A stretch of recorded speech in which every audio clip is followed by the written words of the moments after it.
Si vous avez envie de devenir acteur du numérique, si vous aimez la cybersécurité, l'intelligence artificielle, si les enjeux du quantique vous intéressent, alors ce master est fait pour vous. C'est parti.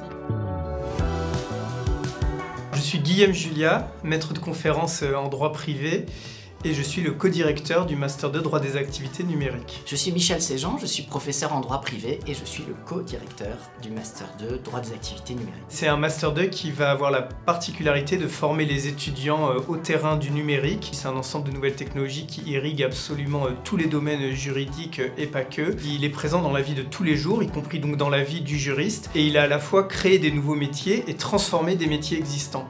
Et notre formation, elle vise en fait à transmettre aux étudiants comment le numérique a transformé les vies, notamment sur le plan juridique. Donc on va avoir un grand nombre de matières, plus d'une vingtaine de matières qui vont faire l'objet de cours. Par exemple le droit des contrats, le droit de la responsabilité, le droit de la propriété intellectuelle. Mais on va avoir également des matières complètement nouvelles qui sont nées avec le numérique.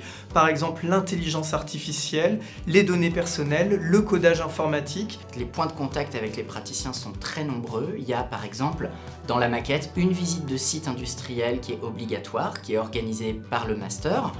Il y a également entre 3 et 6 mois de stage. La présence de praticiens dans nos enseignements est très forte. Donc on va attendre d'eux qu'ils aient des bonnes notes dans des matières fondamentales. Il faut qu'il y ait une motivation particulière, une appétence pour le numérique. Après, on va faire un recrutement qui sera essentiellement sur dossier. On recrute au niveau du Master 1, tant au niveau du Master 1 droit des affaires, donc qui est un master de droit privé, qu'au niveau du Master 1 droit public. Et on a également la possibilité d'avoir une admission directe en Master 2 lorsque les étudiants ont déjà validé en Master 1. Ce qu'on peut peut-être préciser aussi, c'est qu'on a presque autant de matières non juridiques, entre guillemets, ou parajuridiques que de matières juridiques.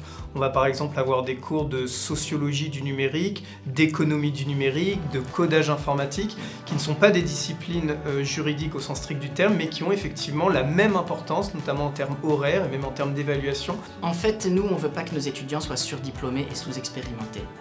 On veut que la première chose qui vienne à l'esprit des gens qui les recrutent est qu'ils sont opérationnels, ils sont dégourdis, ils ont une tête bien faite et non pas une tête bien pleine.